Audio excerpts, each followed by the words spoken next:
Good evening friends. कैसे हैं आप लोग? आशा और उम्मीद करते हैं आप लोग स्वस्थ होंगे। तो मैंने सुबह की क्लास में बताया था, सुबह के जो टारगेट वाला मैं वीडियो बनाया था उसमें बताया था कि आज शाम जो नेक्स्ट वीडियो होगा उसमें हम लोग परीक्षा मंथन का को डिस्कस करेंगे। करंट अफेयर का आप लोगों का बहुत जोर रहता है कि करंट अफेयर सर करा दीजिए, करंट अफेयर करा दीजिए। तो इसके लिए दो चीज़ हैं। सबसे पहले ज़रूरी है कि आप लोग एक परीक्षा मंथन लेके बैठिए। समझ गए ना? परीक्षा मंथन लेके बैठिए आप लोग, और मैं बताता चलूँगा कि ये लाइन आपके लिए इम्पोर्टेंट है और उसको बस टिक डाउन करते जाना है। समझ गए? उसको टिक डाउन करते जाना है, हाईलाइट कर लीजिए और उसको बार बार रिवाइज कीजिए। क्योंकि करंट अफेयर में ऐसा कुछ समझाने के लिए है नहीं, जहाँ पर रहेगा कुछ समझाने के लिए मैं ज़रूर समझा दूंगा। तो इसी तरह भी हम लोग परीक्षा मंथन शुरू करेंगे। फिर आप लोग जैसे आई दृष्टि कुछ लोग बोले हैं तो वो भी करा दूंगा, एसपीडी भी करा दूंगा, एडुटेरिया भी करा दूंगा, और कोई आपको लगता है कोई मैगजीन और करंट अफेयर में कराना तो बता दीजिएगा। लेकिन आप लोगों से गुजारिश है कि सिर्फ दो मैगजीन को आप लोग फॉलो कीजिए करंट अफेयर का, क्योंकि ज़्यादा कीजिएगा तो होगा नहीं। चलिए, तो हम लोग परीक्षा मंथन, मेरे पास अभी हिंदी मीडियम वाला है, हिंदी में है परीक्षा मंथन। उसके 84 पेज पे हैं। कौन सा पेज में? 84 पेज में है। और वहाँ पर नेशनल न्यूज है, राष्ट्रीय परिदृश्य करके एक पेज है, वहाँ से शुरू कर रहे हैं। तो इसमें सबसे पहला क्वेश्चन पूछ सकता है कि यूसीसी यूनिफॉर्म सिविल कोड समान नागरिक संहिता लागू करने वाला पहला राज्य कौन बना? उत्तराखंड। बस ये एक इम्पॉर्टेंट है। क्या है? यूसीसी कहाँ आया? यूसीसी आया सबसे पहले कौन सा स्टेट किया है? तो उत्तराखंड किया है। चलिए, दूसरा है कि किसान सम्मान सम्मेलन कहाँ हुआ है? किसान सम्मान सम्मेलन, ये अब नेक्स्ट पेज में है। किसान सम्मान सम्मेलन ये हुआ है वाराणसी में। किसान सम्मान सम्मेलन कहाँ हुआ है? वाराणसी में। वाराणसी में इसको उद्घाटन कौन किए हैं? तो पीएम मोदी किए थे। ठीक है, ये कौन से मंत्रालय के द्वारा? तो ये आसान है, ये ministry of agriculture and farmer welfare है। ये एक ये मार्क कर लीजिएगा, इससे जल्दी हो जाएगा, हम लोग बहुत तेज़ी से कर लेंगे। Ministry of agriculture and farmer welfare. ठीक है, दो न्यूज़ देख लिए। फिर चलिए, उसके बाद नीचे है मक्का उत्पादन में हरित क्रांति। इसमें लिखा हुआ है कि भारत 5वां सबसे बड़ा मक्का उत्पादक है। समझ गए ना? और भारत 5वां है तो विश्व का सबसे ज़्यादा कहाँ खपत होता है? तो सबसे ज़्यादा होता है मक्का उत्पादन, मेज मेज प्रोडक्शन कहाँ होता है? यूएसए में होता है। क्योंकि वहाँ पर पोल्ट्री फार्मिंग होती है, दैट्स वाई मेज का उत्पादन होता है। यूएसए है नंबर 1। और इंडिया कौन सा है? 5th पे है। इंडिया में बताइए, इंडिया में कौन सा स्टेट है जो मेज प्रोडक्शन पे करता है? तो एमपी है। तो इस तरह से ये हो गया। फिर सोम्पेन जनजाति, सोम्पेन जनजाति कहाँ का है? सोम्पेन जनजाति कहाँ का है? तो बस ये याद रखना है कि सोम्पेन जनजाति, अगर आ गया कि सोम्पेन जनजाति कहाँ का है तो आपको याद होना चाहिए ट्राइब्स कहाँ का है? तो ग्रेट निकोबार का है। ठीक है,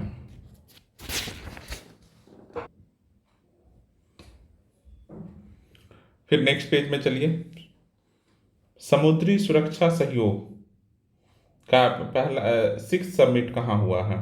ये है, तो ये हुआ है मुंबई में। ईस्ट एशिया समिट कहाँ हुआ है? East Asia summit, east Asia summit कहाँ हुआ है? 6th ईस्ट एशिया समिट कहाँ हुआ है? तो मुंबई में हुआ है। मुंबई में हुआ। और इसमें कुछ भी नहीं है। और इसमें कौन कौन सी कंट्री है? तो इसमें आसियान प्लस 8 कंट्री। इसको कौन कौन सा है? ईस्ट एशिया समिट में कौन कौन सा पार्ट लेते हैं? तो आसियान प्लस 8। अब 8 कंट्री का नाम आप लोग बताइए। 8 कंट्रीज का आप लोग नाम बताइए। तो 8 कंट्री बहुत आसान है, अगर आप लोग चाहिए तो बहुत आसान है। न्यूजीलैंड ऑस्ट्रेलिया है, एक साथ रख दीजिए। रशिया और यूएसए है, इंडिया और चाइना है, और जापान और साउथ कोरिया है ईस्ट एशिया में। तो ऐसे ही आप याद कर लीजिएगा। उसके ऊपर दिया हुआ है कि सिंधु जल संधि में संशोधन। तो आपको याद रखना है कि कौन कौन सा जो इसको वर्ल्ड बैंक जो दिया है 19 सितंबर 1960 में वर्ल्ड बैंक के मध्यस्थता से के माध्यम से भारत और पाकिस्तान के बीच इंडस ट्रीटी हुआ था। तो किसके पास कौन सा है? 6 नदी है, तो 6 में से 3 नदी पाकिस्तान के पास है और 3 नदी इंडिया के पास है। तो पाकिस्तान का याद कर लीजिए, तो इंडिया का याद हो जाएगा ICJ, Indus Chenab Jhelum, Indus Chenab Jhelum, ऐसे याद रख लीजिए। तो बाकी की जो बचा वो इंडिया का हुआ। क्या बचा? रावी, सतलज एंड ब्यास।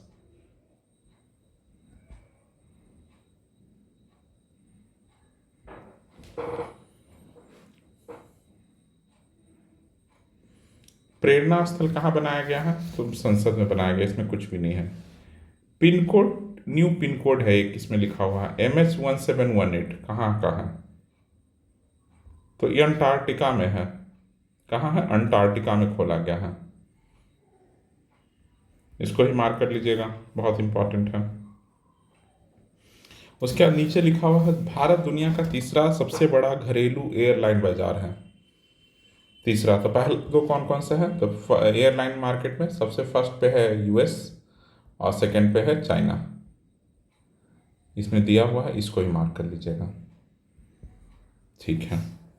इसके बाद इसमें अब कोई भी इम्पोर्टेंट नहीं है। अगर आप लोग इसके नेक्स्ट पेज में राष्ट्रीय पार्टी और उनका चुनाव चिन्ह पिछली बार पूछ दिया है कि कौन सी पार्टी कब आया है, तो इसमें देख लीजिए सबसे पुराना तो कांग्रेस 1885 का। उसके बाद आप लोग देख लीजिए भारतीय कम्युनिस्ट पार्टी मार्क्सवादी जो है वो 1964 में हुआ है। तो मतलब बीजेपी से थोड़ी पुरानी पार्टी है, फिर देन बीजेपी है। तो इसको एक बार देख लीजिएगा। उसके बाद इधर कुछ भी नहीं है। उसके बाद भारत का पहला राष्ट्रीय डॉल्फिन अनुसंधान केंद्र सबको पता है, विक्रमशिला परिसर में खोला गया है, बिहार में है। समझ गए? नहीं, पटना में, पटना विश्वविद्यालय, मतलब पटना में खोला गया है इसको, पटना विश्वविद्यालय में। उसके बाद क्या है? उसके बाद नीचे वाला देखिए, गोवा विश्व बैंक जलवायु निधि वाला, गोवा विश्व बैंक जलवायु निधि पाने वाला भारत का पहला राज्य बना। तो कौन बना? गोवा। ये पावर फाइनेंस कॉरपोरेशन के द्वारा चलता है। चलिए, उसके बाद first digital India future skill शिखर सम्मेलन कहाँ हुआ? तो गुवाहाटी में हुआ। कहाँ हुआ? गुवाहाटी में हुआ। बस इससे ज़्यादा इसमें याद नहीं रखना है। First digital India future skills summit कहाँ हुआ? शिखर सम्मेलन कहाँ हुआ? तो हुआ ये गुवाहाटी में।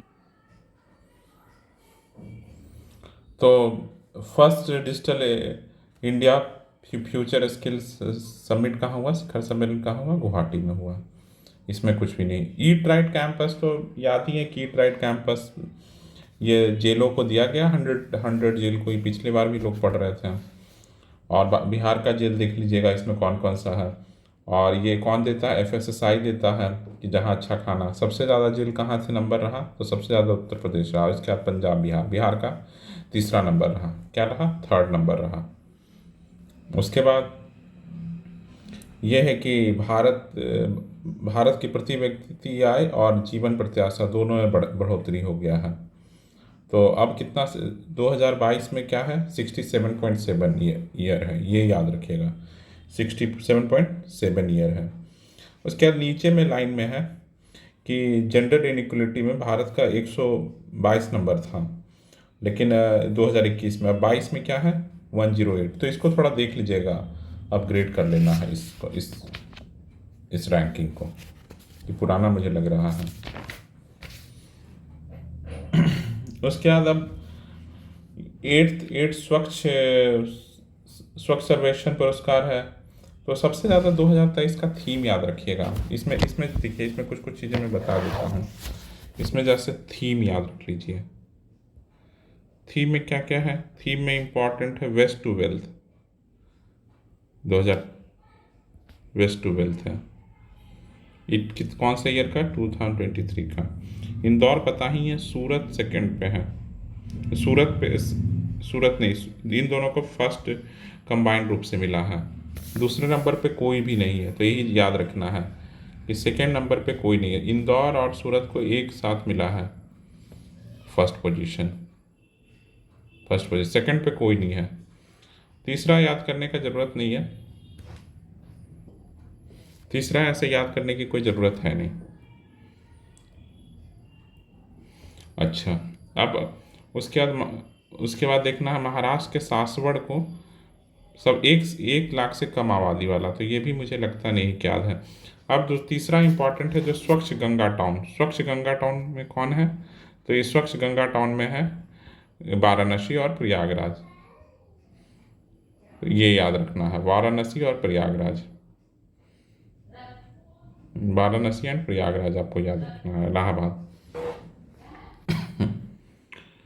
उसके बाद छावनी बोर्ड नहीं याद रखना, सफाई सुरक्षित मित्र भी नहीं याद रखना, ये सबसे ज़्यादा।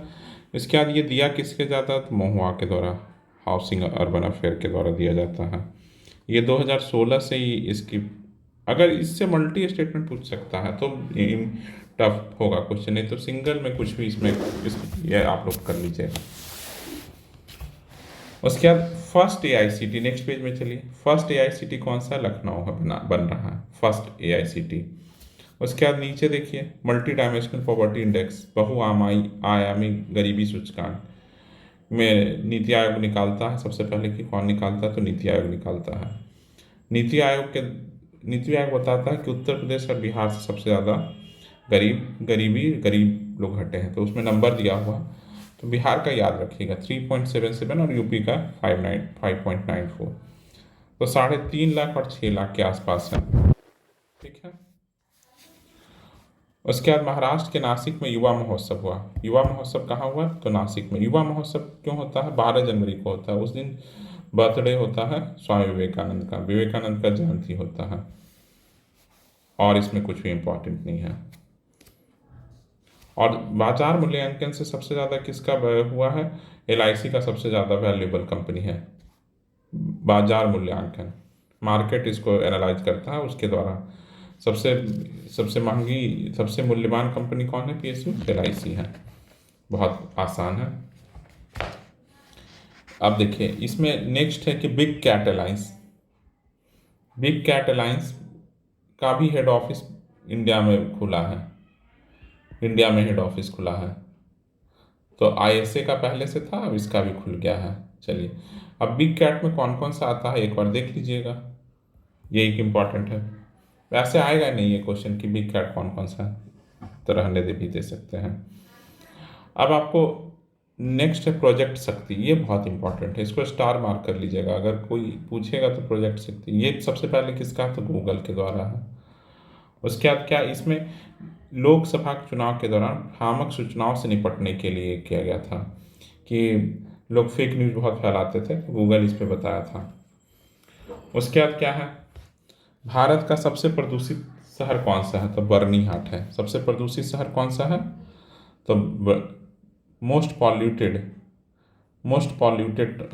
टाउन सिटी कौन सा है? तो बर्निहाट है। तो बर्निहाट कहाँ है? तो ये एक देख लेना, मेघालय में है। दूसरे नंबर पे बिहार का है, समझ लीजिए। सेकंड नंबर पे फर्स्ट पॉल्यूटेड सिटी में, तो मोस्ट पॉल्यूटेड सिटी कौन सा है? बर्निहाट। बर्निहाट कहाँ है? मेघालय में। सेकंड नंबर पे है बेगूसराय। सेकंड नंबर पे कौन है? बेगूसराय। और थर्ड नंबर पूछेगा तो ये फर्स्ट सेकंड ही पूछेगा, इतना इम्पोर्टेंट है। और देखिए लिखा हुआ है 50 प्रदूषित शहरों में 18 बिहार का है। कितना? 18 सिटी। कितना डरावना है, हम लोग ध्यान नहीं देते हैं बिहार के लोग। उसके बाद इधर तो अभी कुछ नहीं देखना है, फिर अब इधर कुछ नहीं देखना है। सागर मंथन एक देख सकते हैं, कुछ भी इसमें भी ज़्यादा नहीं है। फिर इधर कुछ नहीं, संसद ये सब कुछ नहीं। अब भारत का 9वां अंतर्राष्ट्रीय विज्ञान महोत्सव कहाँ हुआ? तो फरीदाबाद में हुआ है। कहाँ हुआ है? 9th इंटरनेशनल साइंस कॉन्क्लेव कहाँ हुआ? तो ये हुआ हरियाणा में, फरीदाबाद में। थीम मत याद रखिएगा, जितना मैं बोल रहा हूँ उसी का थीम याद रखना। कितना कर सकते हैं? नहीं होगा। उसके बाद इस पेज में कुछ भी नहीं है। उम्मीद, उम्मीद एक स्कीम है, इसको जरूर देखिएगा। सबसे पहले उम्मीद का किस मिनिस्ट्री ने निकाला है, यही पूछेगा एग्जाम में सबसे पहले। तो ये शिक्षा मिनिस्ट्री ऑफ एजुकेशन निकाला है, मिनिस्ट्री ऑफ एजुकेशन निकाला है। बस ये, इससे ज़्यादा इसमें कुछ नहीं याद रखना है। उसके बाद और तो कुछ भी नहीं याद रखना।